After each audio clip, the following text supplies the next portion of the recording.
श्री हरिदास, श्री कंज बिहारी। राधे राधे। कैसे हैं आप सब? आई होप प्रभु कृपा से अच्छे होंगे। आज ये हमारे प्यारे लाला लाली के दर्शन हैं। अभी कल करवा चौथ गया है। करवा चौथ बहुत अच्छे से मना है। हमने प्यारे लाला लाली के साथ मनाया, अपने नन्हे के साथ, मिस्टर के साथ भी बनाया। और ये मॉर्निंग दर्शन आप कर सकते हैं। लाला को भोग में चीला है, दूध है और स्वीट है। हाँ जी। सो आप सभी लोग कैसे हैं और कैसा रहा आप सभी का पर्व? कार्तिक मास कैसे चल रहे हैं? कमेंट करके बताइए।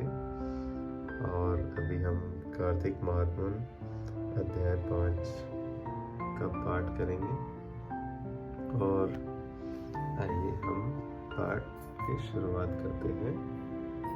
जुड़े रहेंगे। अगर आप चैनल पर नए हैं तो चैनल को लाइक करें, शेयर करें, सब्सक्राइब करें और बने रहें वीडियो में। सो जो कथा है अभी हम स्टार्ट करते हैं। कार्तिक मास महात्म्य अध्याय 5। प्रभु मुझे सहारा है तेरा जग के पालनहार कार्तिक मास महात्म्य की कथा करूं विस्तार। राजा पृथ्वी बोले, हे नारद जी, आपने कार्तिक मास में स्नान का फल कहा। अब अन्य मासों में विधि पूर्वक स्नान करने की विधि, नियम, उद्यापन की विधि बतलाइए। देव ऋषि नारद ने कहा, हे राजन, आप भगवान विष्णु के अंश से उत्पन्न हुए हैं, अतः ये बात आपको ज्ञात ही है। फिर भी आपको यथाचित विधान बतलाता हूँ। अश्विन माह की शुक्ल पक्ष की एकादशी से कार्तिक के व्रत करने चाहिए। ब्रह्म मुहूर्त में उठकर जल का पात्र लेकर गांव से बाहर पूर्व अथवा उत्तर दिशा में जाना चाहिए। उसके बाद जो मनुष्य मुख शुद्धि नहीं करता उसे किसी भी मंत्र का फल प्राप्त नहीं होता। दांत और जीभ को पूर्ण रूप से शुद्ध करना चाहिए। निम्नलिखित मंत्र का उच्चारण करते हुए दातुन तोड़नी चाहिए। हे वनस्पते, आप मुझे आयु, कीर्ति, तेज, प्रज्ञा, पशु संपत्ति, महाज्ञान, बुद्धि और विद्या प्रदान करो। इस प्रकार उच्चारण करके वृक्ष से बाहर अंगुली की दातुन ले और दूध वाले वृक्ष से दातुन नहीं लेनी चाहिए। इस प्रकार कपास, कांटेदार वृक्ष का जले हुए वृक्ष से भी दातुन नहीं लेना चाहिए, जिससे उत्तम गंध आती हो और जिसकी टहनी कोमल हो, ऐसे ही वृक्ष से दंत धावन कर ग्रहण करना चाहिए।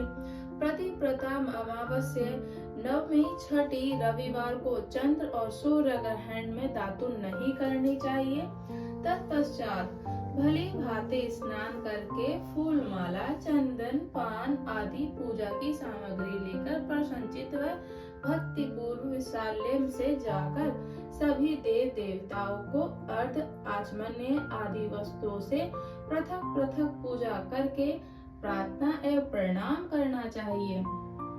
फिर भक्तों के स्वर में स्वर मिलाकर श्री हरि का कीर्तन करना चाहिए। मंदिर में जो गायक भगवान श्री हरि का कीर्तन करने आए हो, उनका माला, चंदन, तांबूल आदि से पूजन करना चाहिए, क्योंकि देवालय में भगवान विष्णु को अपनी तपस्या, योग और दान द्वारा प्रसन्न करते थे।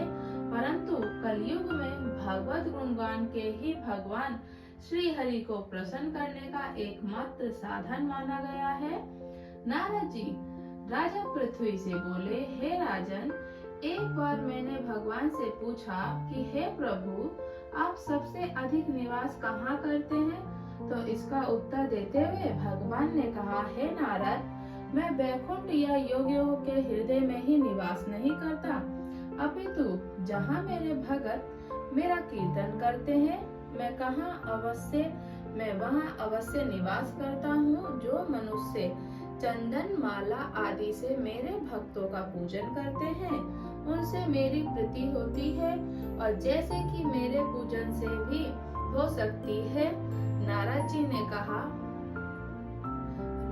ने कहा, शिशिर, धतूरा, गिरजा, चमेली, केसर, कंदार, कटहल के फूल और चावल से भगवान विष्णु की पूजा नहीं करनी चाहिए। अड़हल, कंद, गिरीश, जूही, मालती और केवड़ा के पुष्पों से भगवान शंकर की पूजा नहीं करनी चाहिए। जिन देवताओं की पूजा में जो फूल निर्दिष्ट है वही उनका पूजन करना चाहिए।